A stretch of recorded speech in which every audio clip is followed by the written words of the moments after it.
First one was about the so-called oldest ichthyosaur. Some scientists were quite proud of the fact that they've found the oldest ichthyosaur, and this was the heading of their article.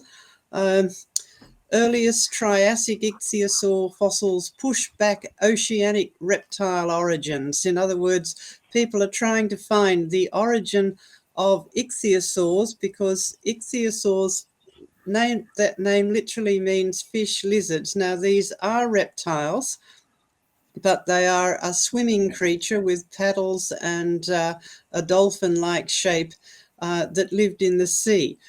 And what they found, these scientists who think they've found the oldest one, they didn't find an entire skeleton like this particular museum skeleton. What they found was just the tail, but they can compare the tail bones with known whole skeletons. So quite reasonable assumption there, or quite reasonable deduction there. And these days, of course, we can not only look at fossils from the outside, we can scan their internal structure and learn quite a lot more about them. And what they found were 11 articulated, that is, put together or held together in the way that they would be in life, articulated tailbones. And by scanning these, looking at their internal structure and studying them closely, they came to the conclusion that this was, quote unquote, a fully pelagic ichthyopterygian.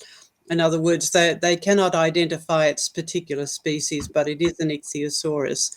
Now, what that means is that it is a fully formed deep sea dwelling marine reptile. So these bones came from a fully formed marine reptile. And that is interesting because of the evolutionary date that has been given to these fossils. And they claim these were the geologically oldest fossils, evincing this adaptive transition. In other words, going from a land reptile to a marine reptile, and they were recovered from Triassic rocks that were dated at 248.2 million years old. So that is less than a big transition that supposedly happened in the evolutionary timetable between the Permian era and the Triassic era. There is supposedly a mass extinction. In other words, a whole lot of creatures got wiped out. That left an empty space or an empty ecological zone that could be then filled with new creatures. So the standard evolutionary theory is that after this mass extinction, land reptiles evolved into swimming reptiles and filled that ecological niche, whereas before there were more creatures more like amphibians in terms of the vertebrates that lived in the sea. And 2.5 million years apparently is not enough time in the evolutionists' minds for land reptiles to evolve into fully marine reptiles. And if you think about it, there's an enormous number of changes that have to happen for a walking creature that lived on land with legs and reproduced on land as well by laying eggs to something that swam in the sea with paddles and a fish-like tail or a dolphin-like tail, and reproduced by live birth. Huge numbers of changes, and apparently that's not enough time for that to happen. So they decided, well, these things must have evolved before that mass extinction, and they are really survivors rather than things that are newly evolved. So if they want to find the evidence for that transition, they're going to have to look earlier, according to their beliefs. And so this was a statement in a press release from the university. It now seems that at least some groups predated this landmark interval. The fossils of the most ancient ancestors are still awaiting discovery in even older rocks on Spitsbergen. That's where they were found. It's an island up near Finland and elsewhere in the world. So they live in hope, But we can stand our ground and say, really, this is actually a fool's errand. And there are two reasons for that, because we know the origin of marine reptiles and marine any sorts of creatures from the record left by the one who was there. And we are told two things. One, that all living things were made according to their kinds. So it doesn't matter if they do find ichthyosaurs in older rocks, all they will have proved is that they have reproduced after their kind from whenever those fossils were buried, no matter how old they like to make them. But they won't find the evidence of land animals turning into marine animals for the very reason that we are told the order of things in creation. Now, this is a mural made by Steve Cardno, and we have it at Jurassic Ark. Now, you do have to look at it from right to left. It's done like that because of where it's located in the park at our Jurassic Ark site. So if you go from the right-hand side to the left-hand side, okay, we start off with things being dark and void, etc. And this is the first 5 days of creation. And of course, the marine things, the things that live in the sea and the things that fly were made before the land animals. So this mural only goes up to the 5th day of creation. And the ichthyosaurs were made as part of the great sea creatures. They were pretty big, I think 3 meters or about that size. So they were part of the great sea creatures. And so they existed before the land animals that the evolutionists believe the ichthyosaurs evolved from.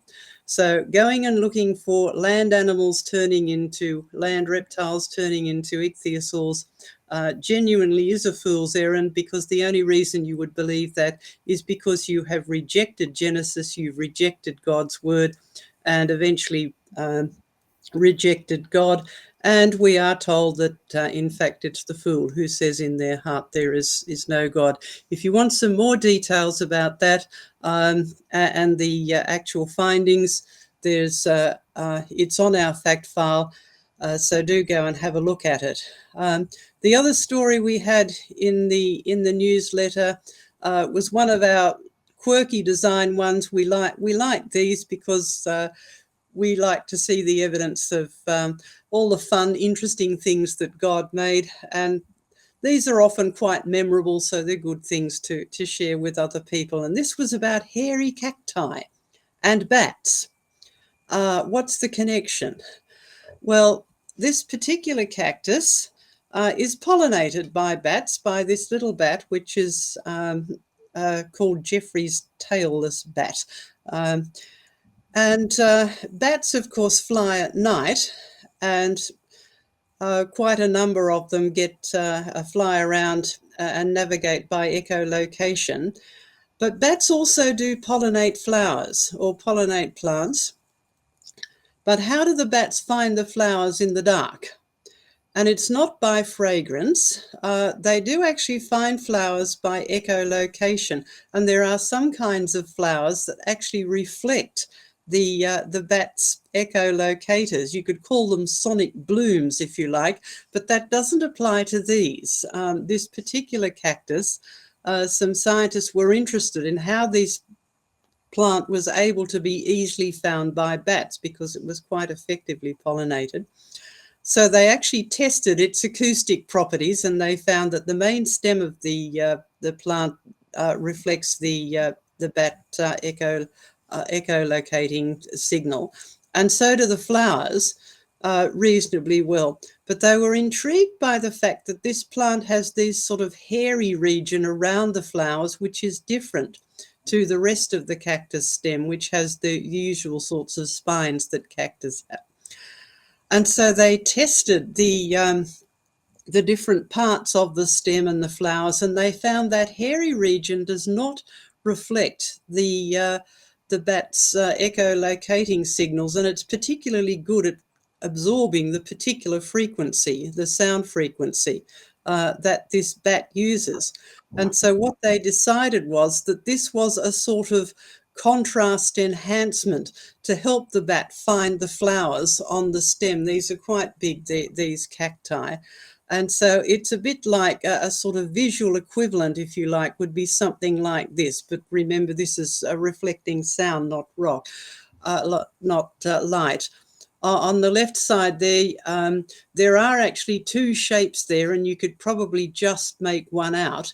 But if you have a region around the shape that doesn't reflect, in this case with a picture, it's light, but if it doesn't reflect sound as much, you get contrast enhancement, and that will help the bat find the flower. Now, that's quite a clever thing to do that requires a bit of forethought. But as usual, they come up with silly statements like this. And this is what they wrote in their scientific report. Our results indicate that instead of making flowers more reflective, plants can also evolve structures that attenuate the background echo and thereby enhancing the acoustic contrast with the target. Now, what they've actually said there is that this all happened just by evolution. Now, isn't that clever? When people say that, I think we are entitled to pick that up and challenge them. All right, well, how did that happen? What you have described is what happens. Yes, there is that acoustic contrast.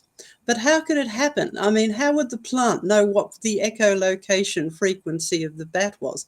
How could it change its genes for surface growth? So I think we can just use these things just to challenge people to think, how could that happen?